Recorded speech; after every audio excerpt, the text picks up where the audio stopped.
West Coast Cookbook and Speakeasy with Chef Justice Putnam. Netrootsradio.com.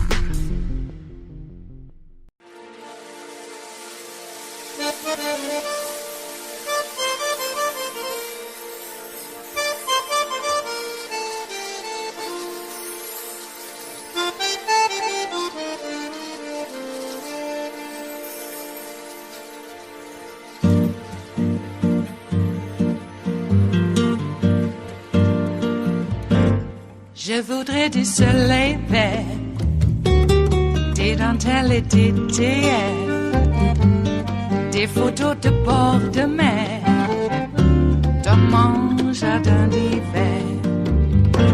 Je voudrais de la lumière, comme en Nouvelle-Angleterre. Je veux changer d'atmosphère, dans mon jardin d'hiver. Ma fleur sous la pluie de novembre, tes mains qui courent, je n'en peux plus de t'attendre. Les années passent, il est loin, là je tombe. Nul ne peut nous entendre. Je voudrais du Fred Astaire, revoir un latte. Now, you saw this week that Chairman Benny Thompson said that there will be at least 8 public hearings starting in June, and that they will re-ask Republican lawmakers to come before the committee by week's end. You know, I'm really curious what impact you think that's going to have, considering all this new audio tape. So really, I'm asking what impact will it have on the hearings, but also on voters? Yeah, I think that some of this is going to be a matter of timing, because on the one hand, we've seen this show before. We saw it in the second impeachment hearing, and really Democrats being able to capitalize and catalyze on a kind of energy among voters to feel very alarmed and very concerned about what's going on. On the other hand, that wasn't exactly the timing we need. So we're going to have to figure out how to find that nexus between those hearings this summer and in November. I think the critical thing for folks when looking to those hearings is, can Democrats make the case, and can never Trump Republicans like Cheney and Kinzinger make the case that they're connecting the urgency of the January 6th committee hearings with what should be done? And that means thinking about ways to talk about the urgency and the crisis that our democracy faces, while also showing what they're going to do about it. Democrats want to know, voters rather, want to know, what have you done for me lately? Yeah. And that's where we've got to sync those two things up. Yeah. But even in syncing those things up, Rosa, I mean, it just feels to me like it's very dangerous to have, the GOP has particularly become right-wing extremists. Like, there is no separation between the two. What do you think, in your opinion, is the danger of having right-wing extremists potentially take control of the legislative branch of this government if they take back the House and the Senate? So there goes the neighborhood, right? I mean, that's it for American democracy. And I think that's actually the most frightening thing of all about these audio tapes. I would feel a little better if the Kevin McCarthys of the world just hadn't realized what was going on. Then I'd think, gee, we've got a problem. We've got a bunch of dimwits in the Republican Party. But knowing that they're not dimwits, they knew perfectly well what was going on. They knew it was wrong. They knew it was dangerous. And in the time since then, they have chosen to ally themselves with those extremists. That's actually the most frightening thing of all. And I wonder if people are even paying attention at this point, to your point, Rosa. And Roland, look, we know here in the Beltway, folks like all of us on this screen, we consume the minutia of what's happening. I kind of feel like people across America tune out. They just want to know, when are people going to be held accountable? Do you think that the public hearings will penetrate this layer of, I'm exhausted, I don't even want to be bothered with it anymore, and have an impact on midterm elections? Hell no, because it's too damn late.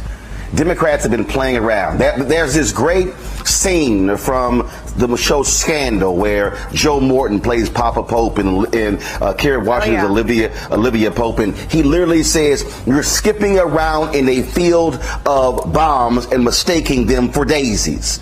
That's Democrats. They have been playing this game and dragging this thing along, doing it quietly. And you know what people are talking about? They're talking about inflation. They're talking about food prices. And so what they have not done is properly connect these people with power. This is about power. This is about control. And so you have to say, if these people were willing to do that for power, what do you think they're going to do when they take control?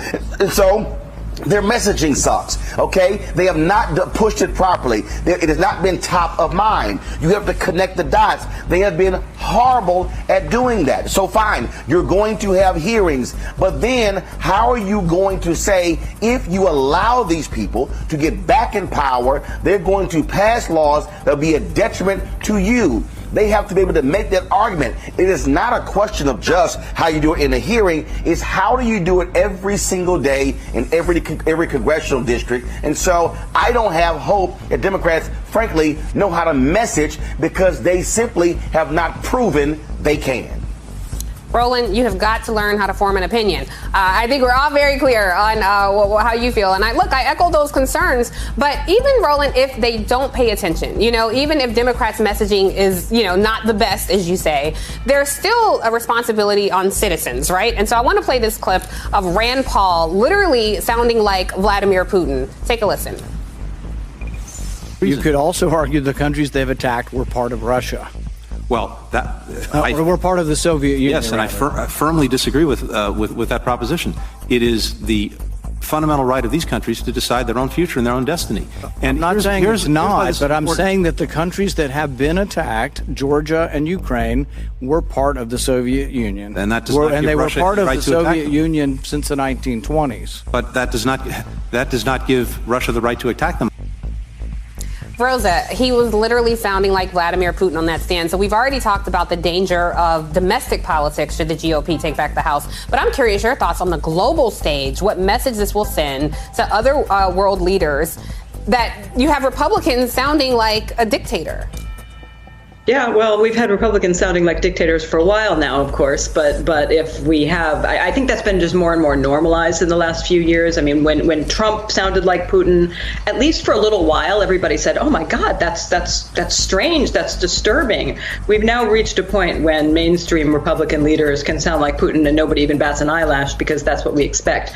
I think that if the House was controlled by the Republicans, the Senate was controlled by Republicans both, at this moment, it's not clear to me that the U.S. would be sending assistance to Ukraine in the way it is. It's not clear to me. I think that the resurgence of the populist far right that we have seen in Europe, that was just barely batted down, for instance, in the French election a couple weeks ago when Macron won, I think that would be very different. I think we'd be looking at a much more severe threat from the far right. I think that Ukraine would be toast at this point if the Republicans were in full control of Congress, and I think that is what people have to look forward to if voters are not paying enough attention to make sure that the Republicans do not retake Congress. And unfortunately, I think Roland is probably right that we're going to watch the hearings in June with attention. We're going to say, "Oh my God, that's awful." And it might be that many Republicans would say the same thing if they watch the hearings, but they won't.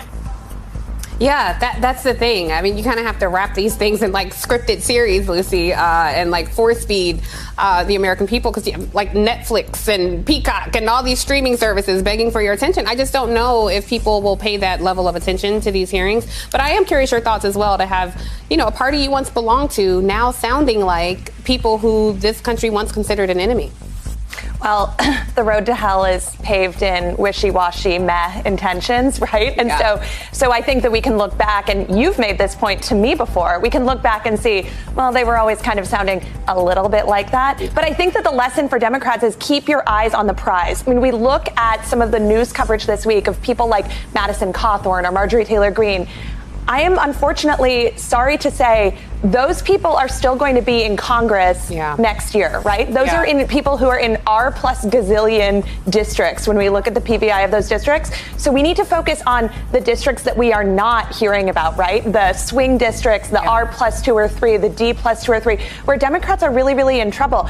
And we need to think about those districts, because the big problem that Democrats have now is that the American people do not buy into most of Democrats' messaging that every Republican in their life is a villain, right? They don't feel like their local city councilman or their local, Republican county chair is a villain. And so Democrats have really failed to connect those villains, right? The Marjorie Taylor Greenes of the world, the Madison Cawthorns of the world, the Sedition Caucus folks, with the folks that they're sending to Congress, the 435 members of Congress. So that is going to be really key. And that's the opportunity of these hearings. It's for Democrats to make the case that what is being described or what happened on January 6th, that the buck stops with your member of Congress, with your Secretary of State, with your governor. It is Monday, the 2nd of May of 2022, and you are in West Coast Cookbook and Speakeasy. I am your chef de cuisine, Justice Putnam. Gunner the English Bulldog is our snoozing sous chef, and our daily special is River City Hash Mondays. Yes, it was another weekend, wasn't it? Hey, I need to start off by apologizing for the station getting bumped off the air once again. I looked at the log, and it looks like we might have had a power pop sometime before 3 a.m. Pacific time, which knocked the queue out of the queue out of order on the broadcaster, which is a little unusual, but I think it stopped and then started up again and pushed things out of order. And then sometime after 3:30ish or so, we had a complete power outage because all the clocks were blinking except for the ones that are not plugged in. So I apologize for that. Out of my hands. I suspect once again a drunk driver along the River Road where our power plant is located had another crash, and they tend to take out the lines out there. They hit a pole and stuff. So it's not the same pole, but and it's not the same drunk, but it happens enough that it's quite concerning. So that's my presumption. I haven't heard officially that that's the case. We did get some rain overnight, though that's not always the cause of power outages here, though it has been, though very infrequent. The more frequent occurrences of power outages are drunks knocking out a pole along the river route. Okay. They told us that, if you move to a place with a lot of white people, you're going to have a lot more crime, a lot more, burglaries and break-ins and assaults and all of that. And you're going to have a lot more drunk drivers, too. I don't know why. Is it because there's more white people? That might be the cause. All right. Hey, I was looking at the breakdown on getting a job with a college degree and how apparently those with just, a high school diploma or not are getting the big bucks, whereas all the PhDs and masters and BAs and they're not making as much. And then I looked into it a little bit deeper, and it turns out that those with the college degrees that are not making very much happen to be black, Hispanic. All right. No wonder the Nazis want to get rid of free education, because those people might become educated. We can't have that. Okay. We let the Nazis take over at our peril. I mean, that's just by definition. And am I promoting violence when I say punch the Nazis? I'm talking about, punching them in the wallet. We can get to the other part later. I hope we don't have to. Okay? But it's going to be pretty tough when you have your whole constabulary pretty much infiltrated by Nazis. Who are you going to call to go out there and bust up a Nazi cell? A bunch of other Nazis in the cops? Yeah, it's going to be rough. And it doesn't stop there. Because looks like even the Secret Service, now I'm not calling them Nazis, but I don't know, it's SS. You come to your own conclusions on that. They were doing the bidding of Trump.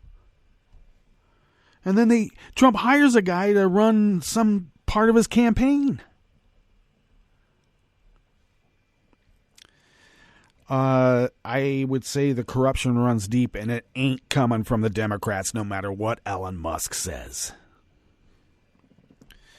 Elon Musk and those of his ilk are examples of why. The founders said, amassing that kind of money is going to really destroy our government. And then they go out and say that they're the true Americans, like Marjorie Taylor Greene, such a true American. Remember when she got into David Hogg's face and other kids from Parkland's faces? Pretty much called them out as like, that was fake. You guys all faked that.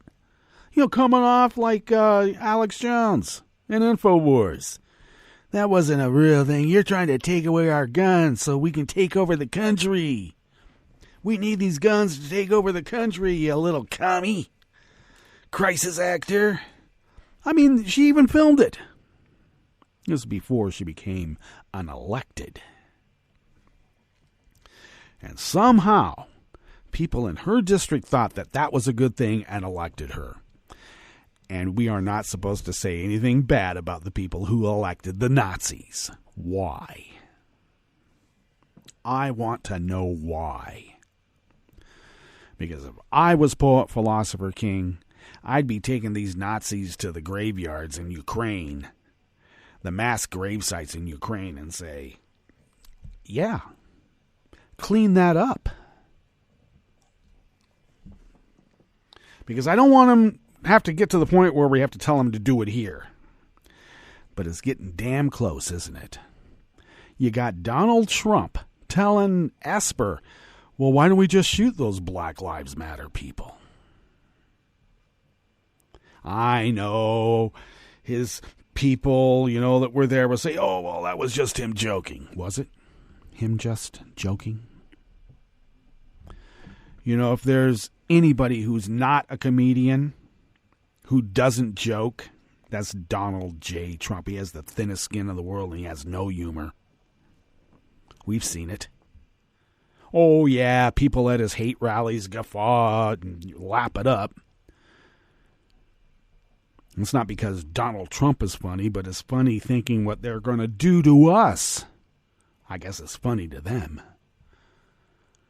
Yeah, you take the gutting knife and you start down here below the belly button, you move all the way up. Ha, ha, ha, ha, ha. Oh, we were just kidding.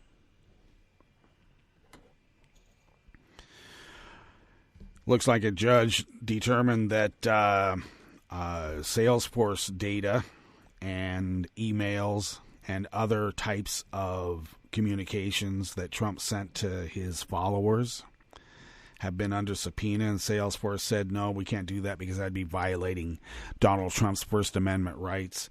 And what they're looking for is actual evidence of Trump ginning up his base to go out there on January 6th and attack the Capitol and try to take over the United States government. So he lost that case. Salesforce has to give up the data, albeit until Wednesday, so it gives Donald Trump time to appeal. How about, he's done with his appeals, all right? Maybe we should adopt some new baseball rules to Donald Trump. You've already had 3 strikes. You don't need like a whole season of strikes before nobody does a thing. How is it this guy gets away with it all?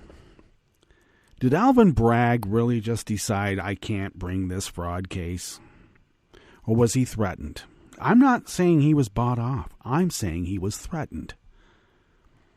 In a similar fashion as Stormy Daniels was threatened. In the same fashion as a lawyer or a firm. When Trump was losing money and had the bankruptcy thing with his casinos, and it pushed him to the mob money from Russia instead of the mob money in New York, which was pretty much Sicilian. Let's be clear. When the New York Sicilian mob cut Donald Trump off, he had to go to the Russian mob. And he's still with them. But in a similar fashion with the same rhetoric used on Stormy Daniels, which a lot of people, Stormy included, thought it was calamari, called up this firm and said, you lay off Donald Trump or else. You got a nice little family there. You don't want to lose them, do you? I'm serious. Donald Trump wants to be a mobster, a mob don, and in his mind he is one. And apparently, I don't know, he can get away with it. How is it that he's Teflon?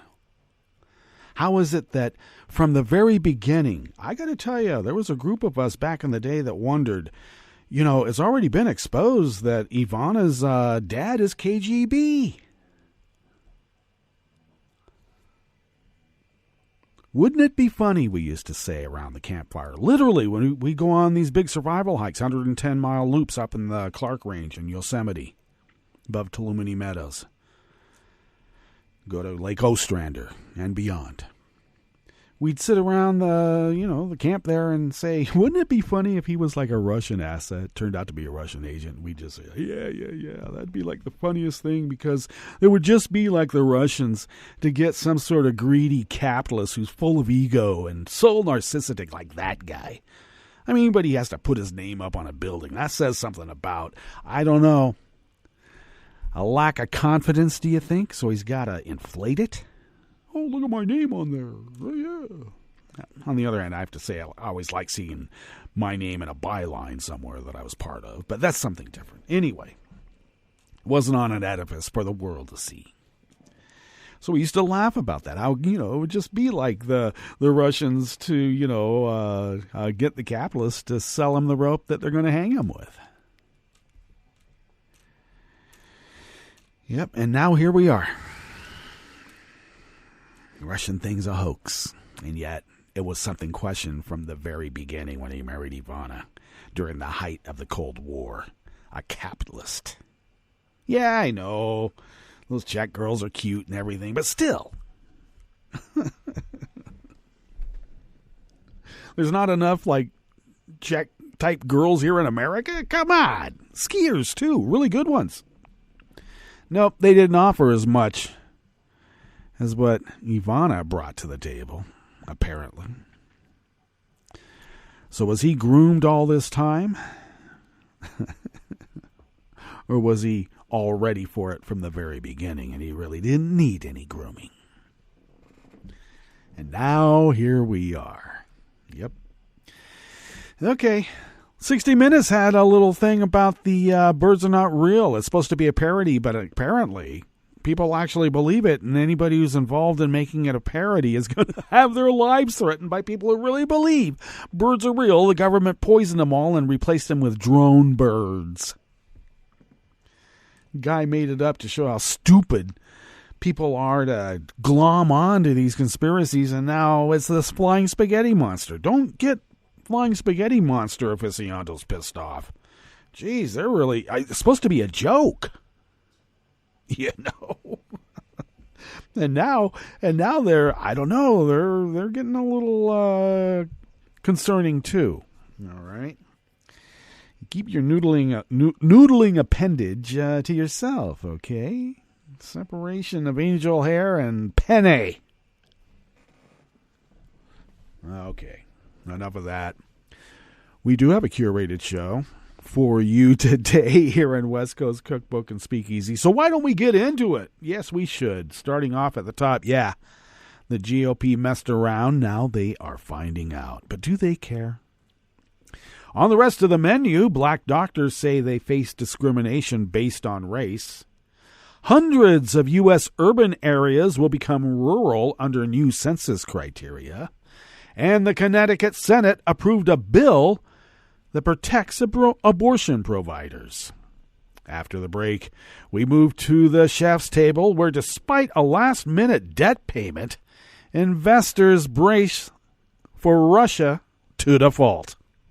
And Germany said weaning itself off of Russian oil by late summer is realistic. All that and more on West Coast Cookbook and Speakeasy. Bon appetit.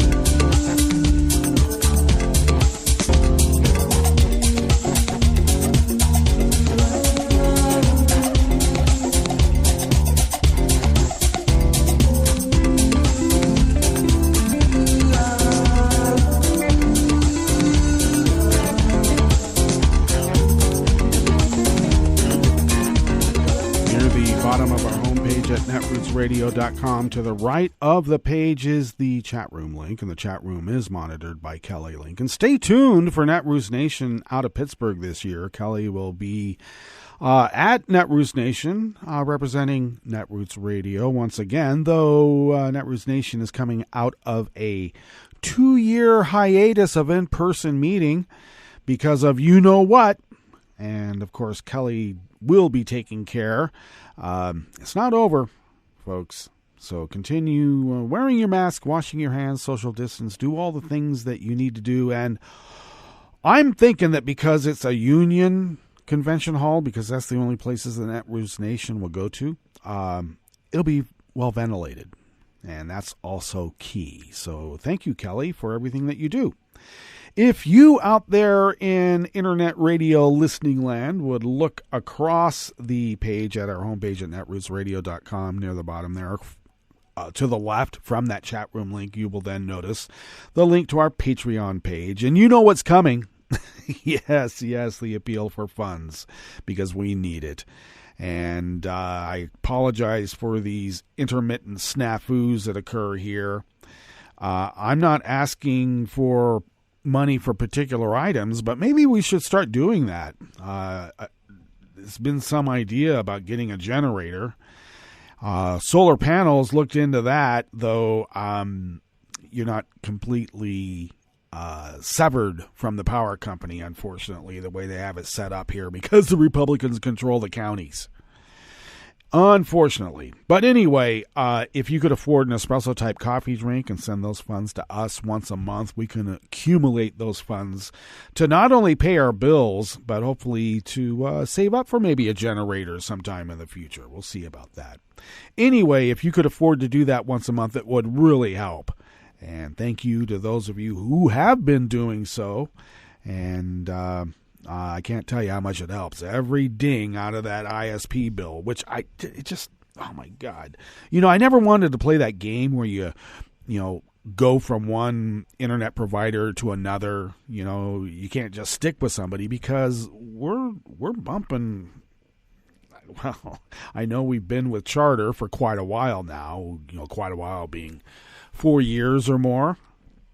But from what we began paying just for the internet, and now what we are paying for just for the internet has about tripled from when we began. So I guess I got to look at Hunter Communications and see what they're all about.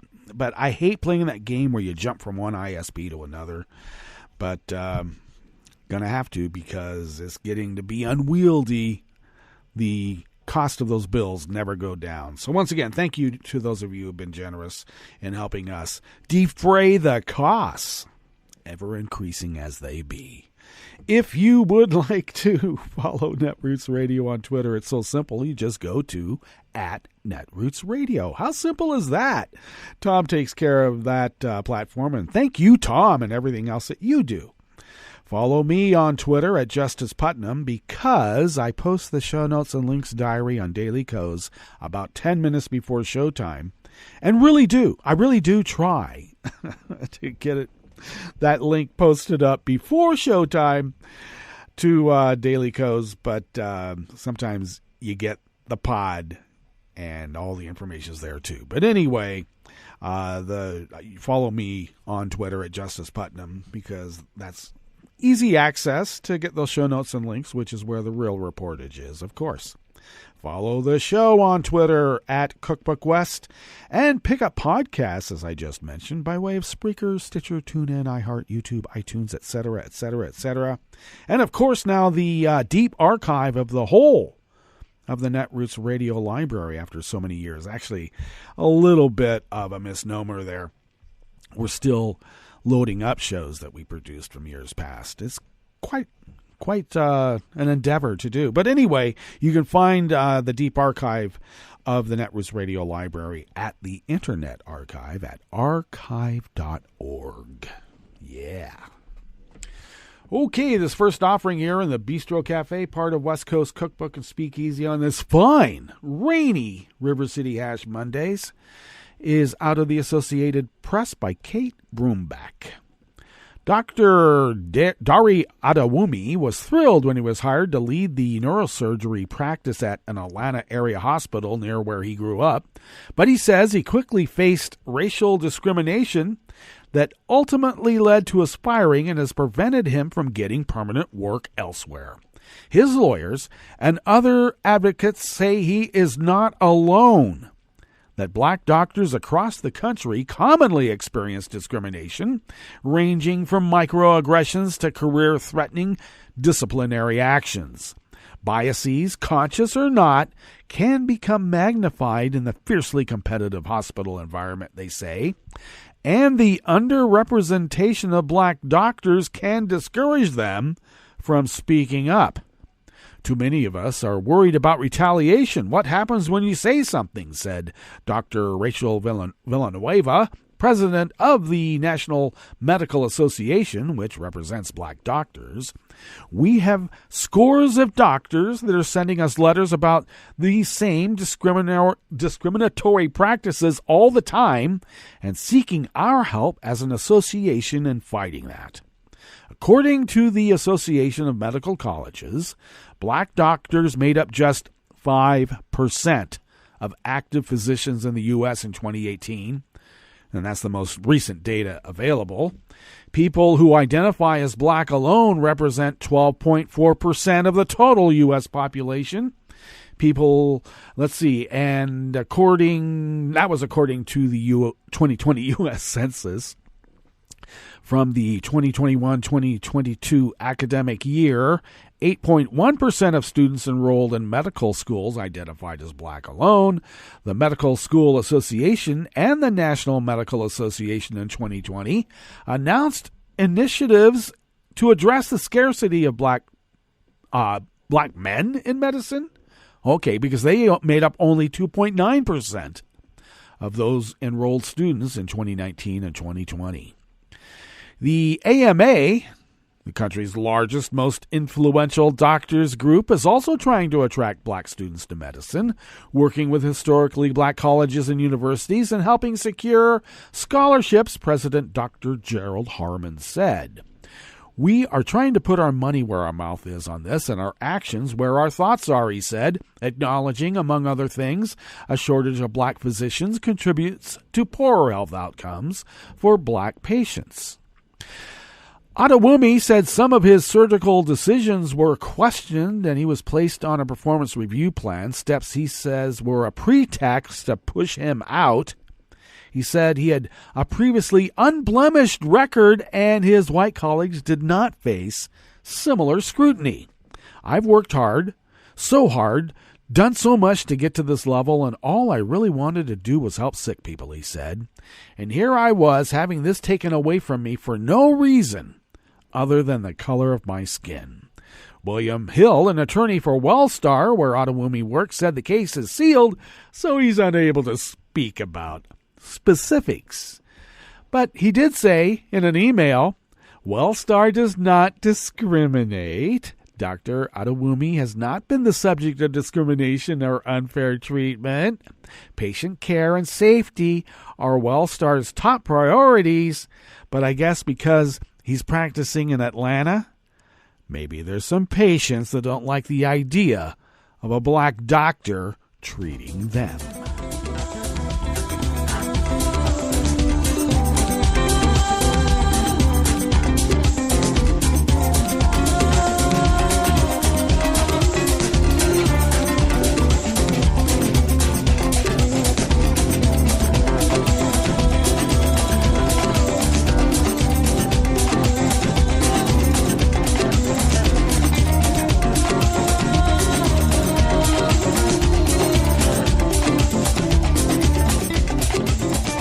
Mike Schneider of the AP brings us this next offering here in the Bistro Cafe part of West Coast Cookbook and Speakeasy. Hundreds of urban areas in the U.S. are becoming rural, but it's not because people are leaving. It's just that the U.S. Census Bureau is changing the definition of an urban area.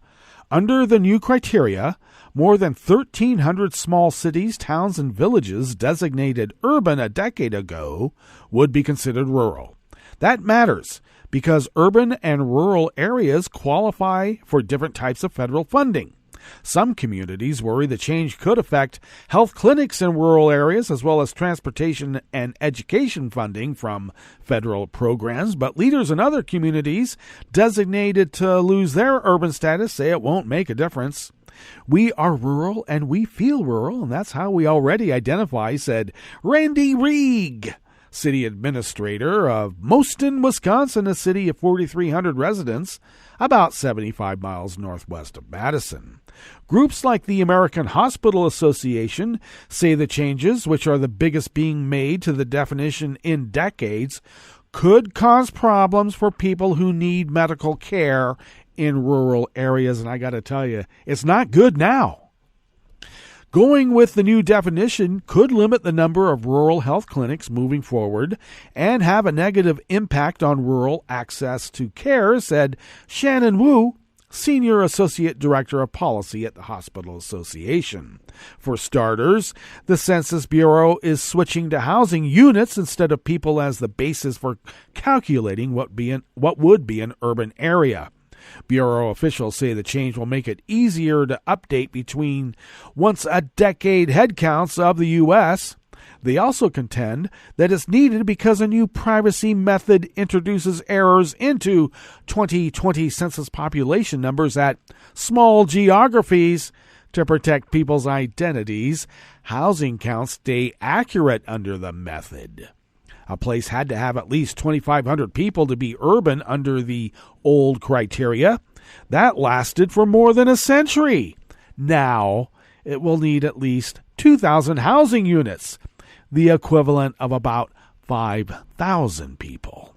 A revised list of urban areas won't be released until later this year, but a third of the areas deemed urban a decade ago would be knocked into the rural category under the new criteria.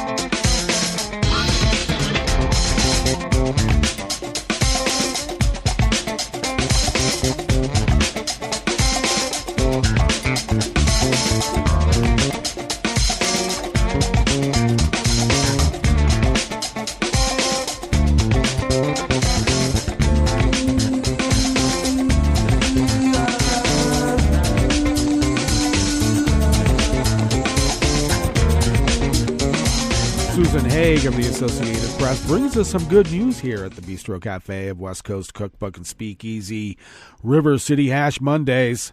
The Connecticut Senate gave final legislative approval shortly before midnight on Friday to a bill abortion rights advocates contend is needed to protect in-state medical providers from legal action stemming from out-of-state laws, as well as the patients who travel to Connecticut to terminate a pregnancy and those who help them.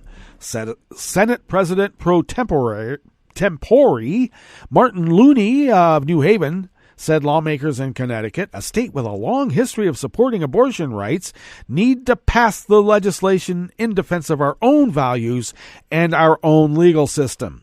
It comes after Texas enacted a law that authorizes lawsuits against clinics, doctors, and others who perform or facilitate a banned abortion, even in another state.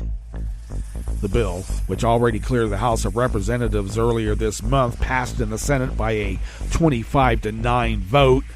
It now moves to Governor Ned Lamont's desk. The Democrat said he will sign it, and that is good.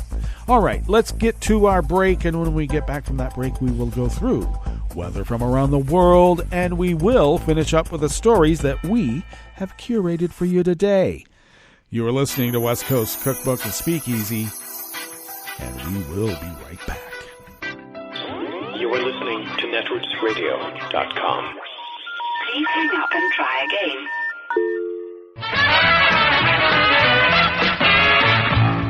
From a point at sea to the circles of your mind, a new force is at work for planetary transformation.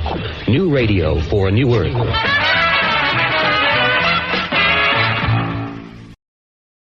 This is Take Two Movie Review. I'm Clinton Johnston. This week, the cagey film.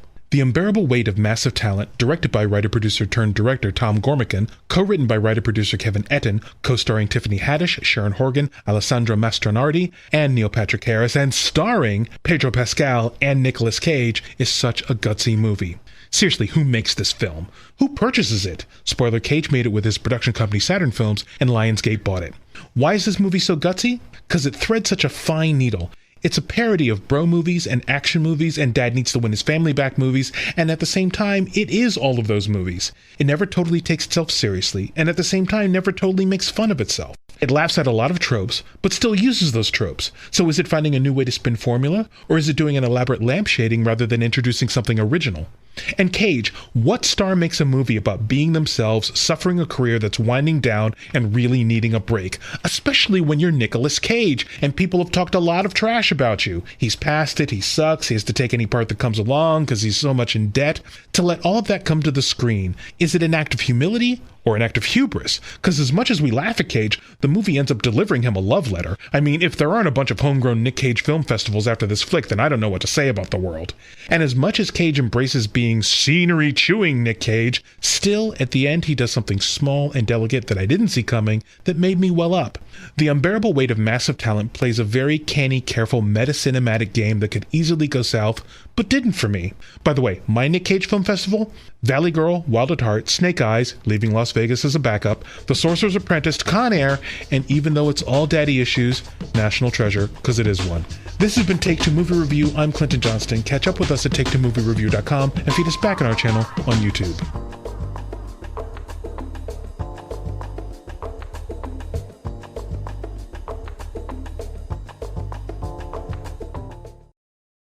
This is Scientific American's 60-Second Science. I'm Shayla Farzan.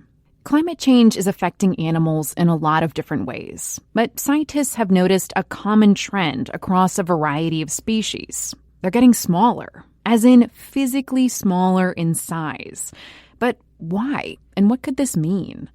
Scientists have observed this phenomenon in very different animal species, from wild sheep to wood rats.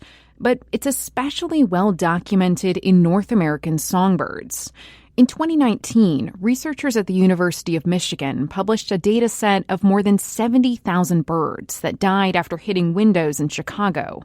The data showed that the body sizes for dozens of species had actually shrunk over the past 40 years. But when Justin Baldwin, a graduate student at Washington University in St. Louis, took a closer look at the data, something stood out. There clearly seemed to be some species that were shrinking a lot and other species that were shrinking much less. The question was, why were some bird species shrinking faster than others? Baldwin and his colleagues had a feeling that bird behavior might be playing a role. In birds, species with bigger brains tend to be smarter and can change their behavior based on their environment. That means they might be able to buffer themselves from increasing temperatures, says Carlos Botero, an assistant professor of biology at Washington University and the study's co-author. By adjusting their behavior, by changing the places that they look for food, the times of the day in which they do that, the things that they eat, and the ways in which they access those food sources, all those are ways in which they could experience a little bit less of a negative selection from all this variety of changes that we're seeing through climate change. A bigger-brained bird, for example, might adjust its behavior and stay in the shadows when it's hot. So the team decided to reanalyze that massive original data set, but this time factor in brain size. They found birds with larger brains in relation to their body size are shrinking at slower rates than birds with smaller brains. And that was true even after controlling for other factors that could affect how quickly these birds are evolving, like generation time and mutation rate. But Botero says, just because these larger-brained bird species can temporarily buffer themselves from warmer temperatures, it doesn't mean they're completely protected from climate change. It is important to realize that what we see here is not an indication that big-brain birds are fine and that they are not having any problems or that they are just capable to take whatever kind of change is coming from this suite of different environmental phenomena that is happening right now. Still, the team says there's a lot left to learn when it comes to the ways in which behavior could affect how bird species respond to climate change. For one thing, in this study, there was only about a twofold difference in relative brain size between the species with the largest brain, the song sparrow, and the one with the smallest, the Swainson's thrush. That means the responses could be even stronger in birds with larger brains, like crows. We're sampling only a small amount of the potential variation in relative brain size here in our study. And so that does suggest that even potentially small differences in relative brain size might actually have a large effect on ecological responses to climate change. For now, Baldwin says, one of the key takeaways is that smaller brain bird species could be especially vulnerable as the climate continues to change. For Scientific American's 60-Second Science, I'm Shayla Farzan. Hi, I'm Tom Hartman, and since you're listening to netrootsradio.com, show your progressive side and go to the donate button on the bottom of the homepage. It's progressives like you who power Netroots Radio and keep the progressive message beaming everywhere 24 hours a day. Just go to our donate button at the bottom of netrootsradio.com. Thank you for keeping progressive radio at full power.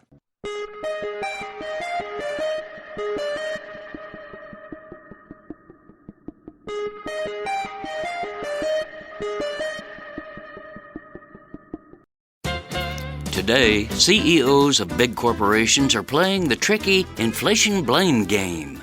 Publicly, they moan that the pandemic is slamming their poor corporations with factory shutdowns, supply chain delays, wage hikes, and other increased costs. But wait, inside their boardrooms, executives are high-fiving each other and pocketing bonuses. What's going on? The trick is that these giants are in non-competitive markets operating as monopolies, so they can set prices, mug you and me, and scamper away with record profits. In 2019, for example, before the pandemic, corporate behemoths hauled in roughly $1 trillion in profit. In 2021, during the pandemic, they grabbed more than $1.7 trillion. This huge profit jump accounts for 60% of the inflation now slapping U.S. families. Take supermarket Goliath Kroger. Its CEO gloated last summer that, quote, a little bit of inflation is always good in our business, adding that, quote, we've been very comfortable with our ability to pass on price increases to consumers.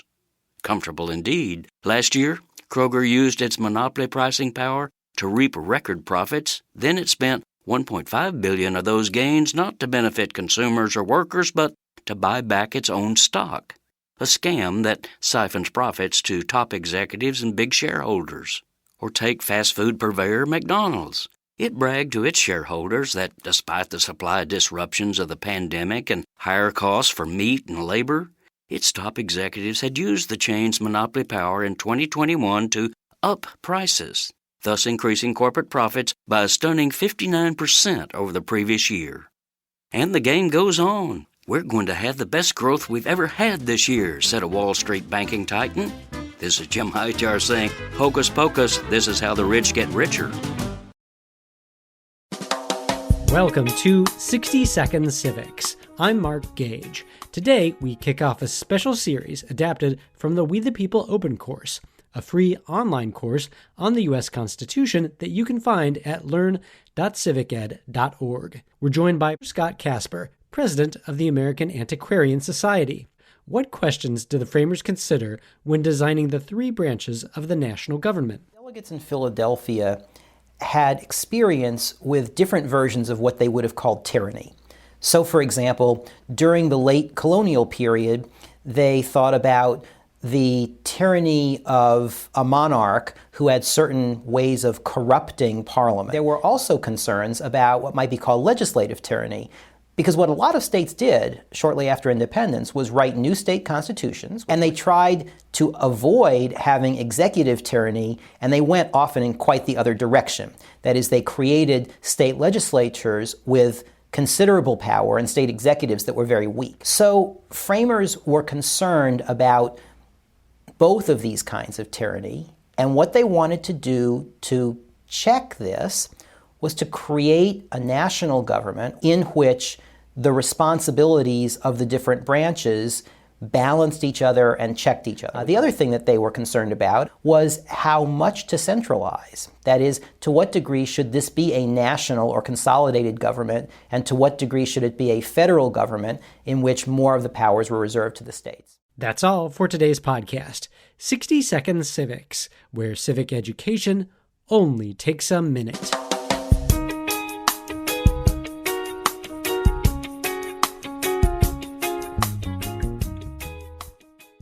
I'm Rick Smith, and this is Labor History in 2.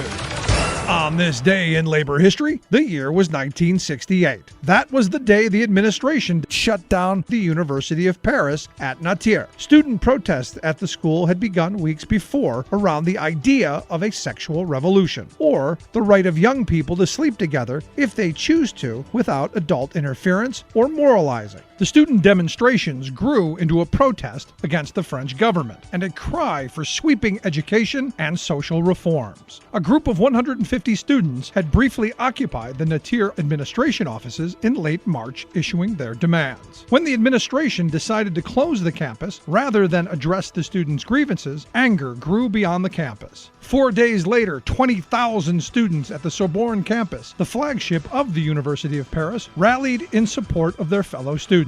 The police demanded they disperse, but the students refused. The next day, 50,000 protesters battled police in the streets of Paris's Latin Quarter. Public outcry grew as police brutality mounted against the student protesters.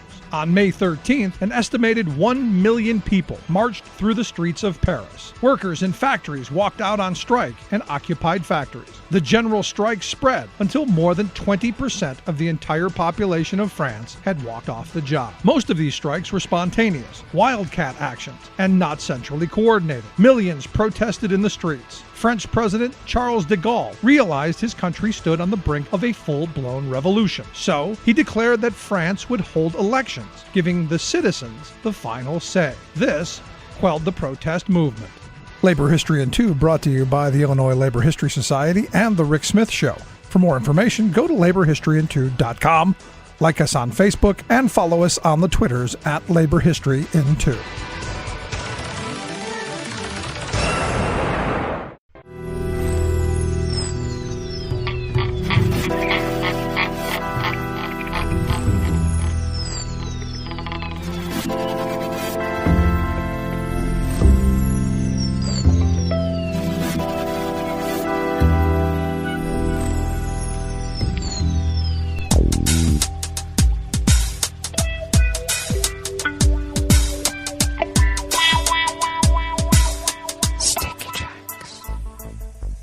Thank you for accompanying us here to the chef's table at West Coast Cookbook and Speakeasy. River City Hash Mondays. We always begin weather from around the world along the banks of the Rogue River and the Rogue River Valley of southern Oregon, on the west coast of the continental United States of America, where it is currently 51 degrees Fahrenheit, expecting a high of only about 55. Mostly cloudy skies with a few showers this morning and this afternoon. Winds out of the west-northwest at 10 to 15 miles per hour. We had almost a quarter of an inch of rain overnight, and it looks like we may get something close to that again today. Showers early this evening, then cloudy overnight.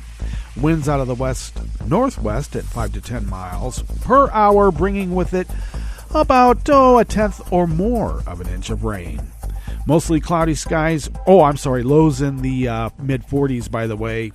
Mostly cloudy skies early tomorrow will become partly cloudy later in the day, with highs in the mid-60s, winds light and variable. We were in the low 70s yesterday, so these temperature swings might be bad for those who don't want to get pneumonia. Okay, just letting you know. Okay, we will get an update for our coronavirus totals on Tuesday late, maybe Wednesday after the show. Sometimes they've done it after the show on Wednesday now. But regardless, at the end of Friday, we had increased both cases and deaths. We now stand at 430,033 confirmed cases in Jackson County in the southern part of Oregon, and our deceased have increased by 4 and now stands at 531. Well, here's some good news. Grass pollen is rated as none right outside the window here in Rogue River proper. The air quality index for the region is good at 35 parts per million, though that daytime UV index is in the high range at level 7. Barometric pressure is rising at 30.05 inches. Visibility is at 8 miles, and relative humidity is at 97%. Weather from around the world is brought to you by a crowd of crowdsourced weather stations that a crowd crowdsources from around the world. London is 60 degrees and mostly cloudy.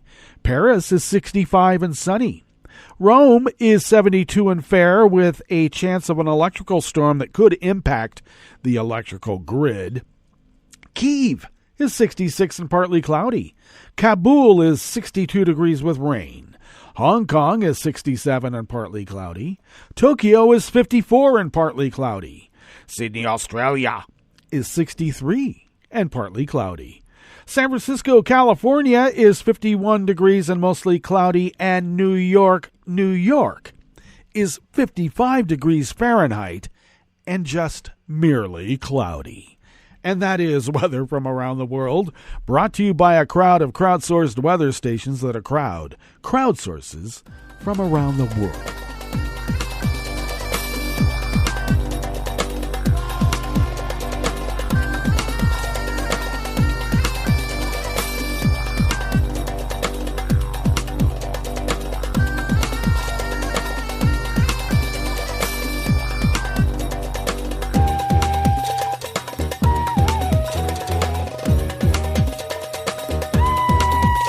Ken Sweet of the Associated Press brings us this first amuse-bouche here at the chef's table at West Coast Cookbook and Speakeasy. River City Hash Mondays. Prices for Russian credit default swaps, those are insurance contracts that protect an investor against a default, plunged sharply overnight after Moscow used its precious foreign currency reserves to make a last-minute debt payment on Friday. The cost of a 5-year credit default swap on Russian debt was $5.84 million to protect $10 million in debt. That price was nearly half the one on Thursday, which at roughly $11 million to $10 million in debt protection was a signal that investors were certain of an eventual Russian default. Russia used its foreign currency reserves sitting outside of the country to make the payment, backing down from the Kremlin's earlier threats that it would use rubles to pay these obligations. In a statement, the Russia Finance Ministry did not say whether future payments would be made in rubles.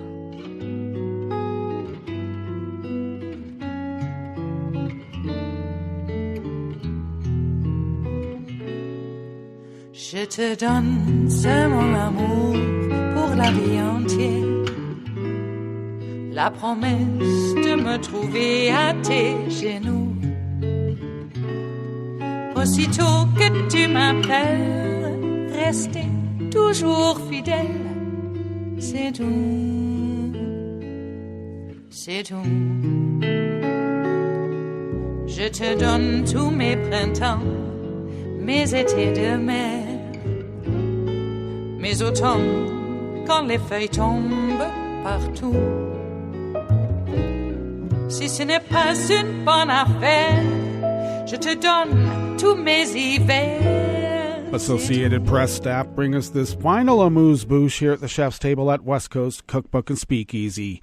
Germany says it is making progress on weaning itself off Russian fossil fuels and expects to be fully independent of Russian crude oil imports by late summer.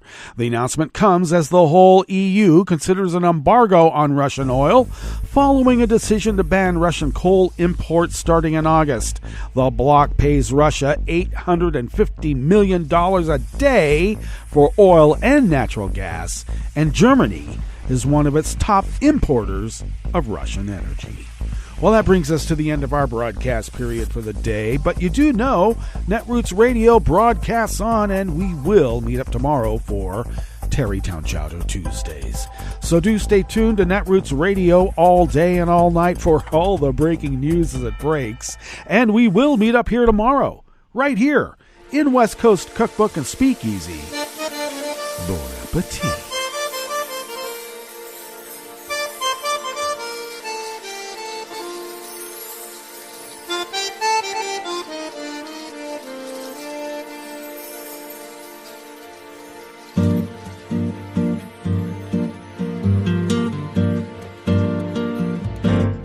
Je voudrais du soleil vert, des dentelles et des théières, des photos de bord de mer, dans mon jardin d'hiver.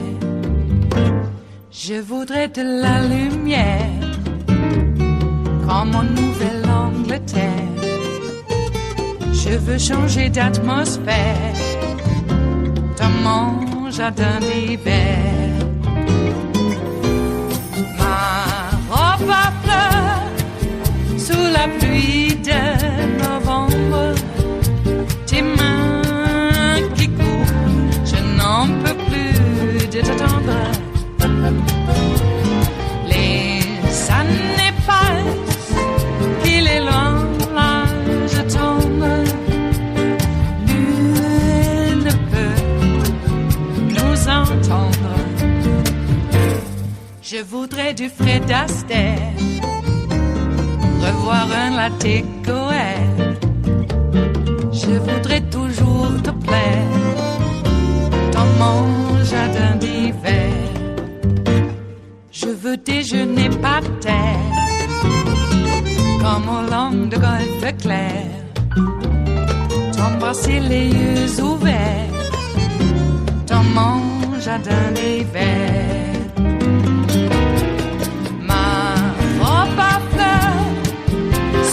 Pluie de novembre, tes mains qui courent, je n'en peux plus de t'attendre.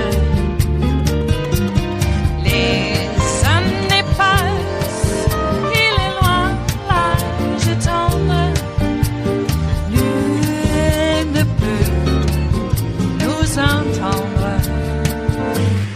Ba-da-da-dum-di-da-dum. Ba-da-da-dum-di-da-dum. Ba-da-da-dum-di-da-dum. Dans mon jardin d'hiver. Ba-da-da-dum-di-da-dum. Ba-da-da-dum-di-da-dum. Ba-da-da-dum-di-da-dum. Dans mon jardin d'hiver.